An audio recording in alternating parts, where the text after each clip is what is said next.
최근 한국과 미국을 중심으로 이슈가 되고 있는 한미 정상회담과 그 결과에 대해 바로 챗GPT에게 물어보았습니다. 이에 대해서 챗GPT는 다음과 같이 우리에게 이야기해 주었습니다. 조 바이든 미국 대통령이 윤석열 대통령과의 정상회담을 한 현지 시간 26일에 한미동맹에 상징적인 문구인 같이 갑시다를 잇따라 언급하면서 한미 관계의 중요성을 강조했습니다. 바이든 대통령도 연설에서 올해는 우리 양국가의 동맹 70주년을 맞이하는 해라며 이는 끊어질 수 없는 관계라고 말했습니다. 이어 자유를 수호하기 위해 함께 싸운 미군과 한국군 장병의 피로 거룩하게 된 관계라며 철통 같은 동맹을 축하하고 우리의 미래를 위해 우리가 공유하는 비전 그리고 우리의 깊은 우정을 통해 대한민국과 미국이 연합하게 됨을 경축하고자 한다고 했습니다. 대통령실은 또 이날 정상회담 결과물로 6개의 별도 합의문이 도출됐다고 밝혔습니다.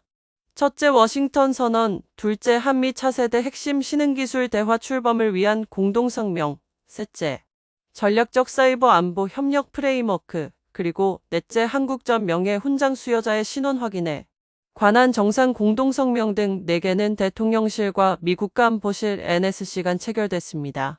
나머지 2건 중 양자 과학기술 협력 공동성명은 과학기술정통부와 백악관 과학기술정책실 간의 한미우주탐사 협력 공동성명은 과기부와 미 항공우주국 나사 간에 각각 체결됐습니다. 이에 대해 대통령실은 오늘 정상회담을 통해 한미동맹은 가치동맹을 주축으로 안보동맹, 경제동맹, 기술동맹, 문화동맹, 정보동맹 등의 5개 기둥이 자리 잡았다며 이들 5개 분야의 협력이 확대되고 시너지를 발휘하며 미래로 전진하는, 행동하는 한미동맹이 잘 구현되길 기대한다고 말했습니다. 블룸버그 등에 따르면 바이든 대통령은 윤석열 대통령과 정상회담 뒤 가진 공동 기자회견에서 미국 측 기자가 중국에서의 반도체 생산 확대를 제한한 정책이 동맹인 한국에게도 피해를 주는 것 아니냐고 질문에 대해 중국에 피해를 주려고 설계한 게 아니다라고 답했습니다. 바이든 대통령은 미국 내 제조업을 발전시키고 일자리를 늘리려는 나의 바람은 중국에 관한 것이 아니다라며 나는 중국에 대해 걱정하지 않는다고 강조하기도 하였습니다. 바이러스 19 대유행 당시 공급망 혼란으로 미국이 반도체 공급에 난항을 겪었던 것을 언급하며 반도체법으로 미국에서 상당한 경제 성장을 창출하고 있고 누구에게도 피해를 주지 않고 있다며 한국에서도 일자리를 만들고 있으며 SK뿐 아니라 삼성과 다른 산업에서도 일자리를 만들고 있다며 그래서 이 모든 것이 윈윈이라고 생각한다고 말했습니다. 바이든 대통령은 인플레이션 감축법인 IRA에 대한 한국 기업의 우려를 불식시킬 방안이 있냐는 한국 기자의 질문에도 한국 기업은 가치 있는 파트너로 잘 해낼 수 있다며 우주, 기술, 의학 분야까지 더 교류를 많이 하고 많은 기회가 창출될 것이라고 말했습니다. 그는 한국 기업들이 혜택을 누릴 것이고 한국이 잘 해내는 것이 미국에도 이익이라며 한국은 작은 인구를 가진 나라가 아니며 희망을 가진 민주주의를 가진 나라라고 말했습니다. 윤 대통령과 바이든 대통령은 이날 오전 11시 15분경 백악관 서쪽에 위치한 바이든 대통령 집무실인 오벌 오피스에서 47분간 소인수회담을 진행했습니다. 두 정상은 소인수회담을 위해 마주 앉았고 바이든 대통령이 먼저 아이젠하워 전 대통령의 말을 인용해 자유세계의 한 나라의 안보는 파트너들의 안보에 달려 있다면서 오늘 우리의 동맹은 우리에게 닥치는 어떠한 도전도 헤쳐나갈 수 있는 그런 강한 파트너십이다며 자랑스럽게 얘기할 수 있다고 말했습니다.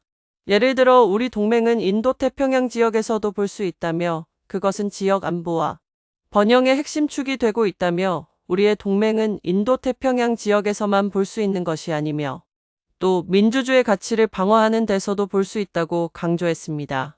또 대한민국이 민주주의 정상회의를 주최하는 것에서도 볼 수 있고 또한 러시아 침공을 받아서 민주주의를 보호하기 위해서 노력하고 있는 우크라이나를 도와주는 데도 볼 수 있다며 또한 우리의 동맹은 북한이 긴장을 고조하는 와중에 동맹의 협력이 더욱 더 배가 되는 것에서도 볼 수 있다고 말했습니다. 그러면서 바이든 대통령은 우리의 동맹으로 인해서 경제 협력도 더욱 더 증가하고 있다며 한국 기업들은 미국에서 수십억 달러를 투자하고 있다면서 우리는 한국의 미래를 만들어가는 것으로 전기자동차와 배터리, 그리고 태양열, 반도체, 이 모든 것을 통해서 미래를 구축하고 있다고 제시했습니다. 아울러 윤 대통령을 향해 담대하고 원칙이 있는 일본과의 외교적 결단에 대해서 감사드린다면서 이는 3자 파트너십을 강화시킬 것이고 엄청난 영향을 가져올 것으로 믿는다고 했습니다. 이어서 윤석열 대통령은 환영의 감사의 뜻을 전하며 역대 미국 대통령들이 만든 헌법의 정신을 구현하기 위해 끊임없이 고민했던 이 집무실에서 바이든 대통령님과 회담을 갖게 돼서 뜻깊게 생각한다고 답사를 했습니다.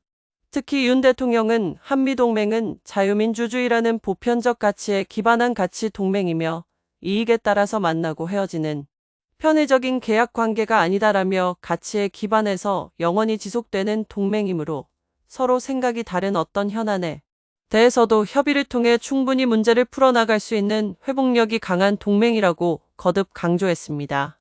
그러고는 이런 가치에 기반한 동맹이기 때문에 한미동맹이 글로벌 동맹으로 발전할 수 있는 것이라며 힘에 의한 현상 변경 시도와 공급망의 분절과 교란, 그리고 식량과 에너지 안보 문제 등으로 세계의 평화와 안전이 도전받고 위협받고 있다고 말했습니다.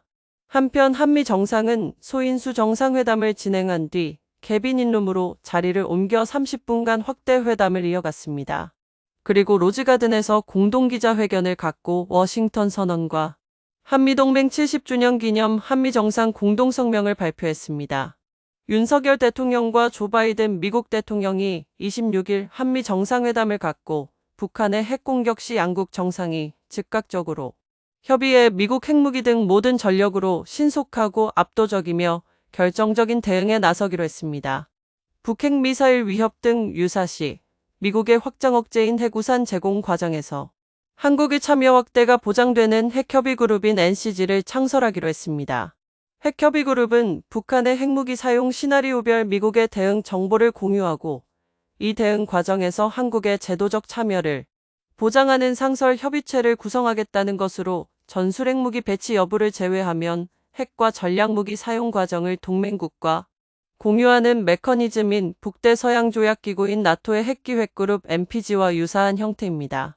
또한 최근 국내 자체 핵무장 여론이 높아지는 가운데 미국이 이런 확장 억제 강화책을 제시하면서 한국은 핵무기를 보유하지 않겠다는 핵확산금지 조약 NPT 준수 약속을 이어가기로 했습니다.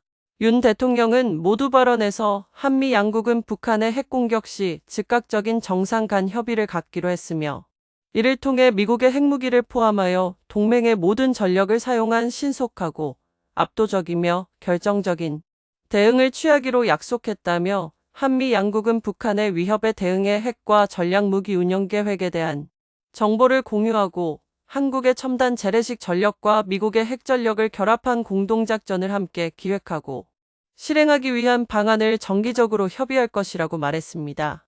이날 윤 대통령은 핵기획그룹의 구체적 작동 방식을 묻는 기자의 질문에는 전보다 많이 다르다며 하나의 새로운 확장 억제 방안이자 더욱 강력하다고 자신할 수 있다고 강조했습니다.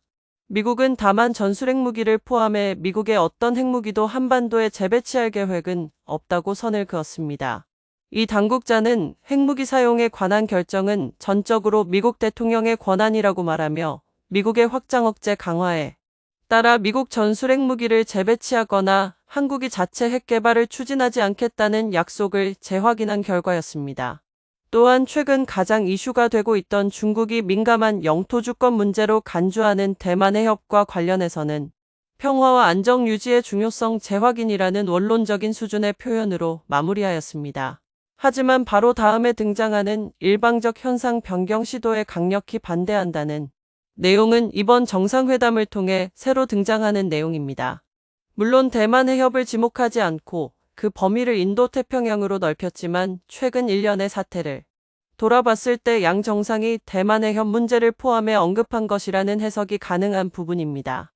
그래서 이후 공동성명에서 대만 해협이나 중국을 지목하지는 않았지만 역시 힘에 의한 현상 변경 반대라는 내용이 채택됐다는 점에서 중국 입장에서는 자국을 겨냥한 것으로 해석할 여지가 클 것으로 보입니다. 한미 정상회담 이후 공개된 공동성명에서 두 정상은 러시아의 침략 전 쟁규탄의 국제사회와 함께 연대한다면서 주권과 영토 보존을 수호하는 우크라이나와 함께한다고 밝혔습니다. 또 민간인을 대상으로 한 러시아의 행위를 가장 강력한 언어로 규탄했다면서 앞으로도 정치, 안보, 인도적, 경제적 지원 제공을 통해 우크라이나를 계속 지지할 것이라 설명했습니다. 조 바이든 미국 대통령 부부가 미국을 국빈 방문한 윤석열 대통령에게 한국의 소반에서 영감 받은 탁자를 선물했으며 이는 마호가니 나무의 역사가 오래된 백악관 나무로 무늬를 새긴 것이 특징이라고 밝혔습니다. 더불어 바이든 대통령은 윤 대통령에게 빈티지 야구 수집품을 보관한 상자도 선물했으며 질 바이든 여사는 김건희 여사에게 한국계 미국인이 디자인한 파란 사파이어 3개가 박힌 목걸이를 선물했습니다. 이렇게 챗GPT와 함께 최근 한미 정상회담과 그 성과에 대한 중요한 소식을 살펴보았습니다. 여러분에게 빠른 소식과 정보를 제공하도록 최선의 노력을 다하겠습니다. 더 좋은 정보와 소식을 원한다면 구독과 좋아요 부탁드리겠습니다. 오늘도 이슈고를 시청해주셔서 감사합니다.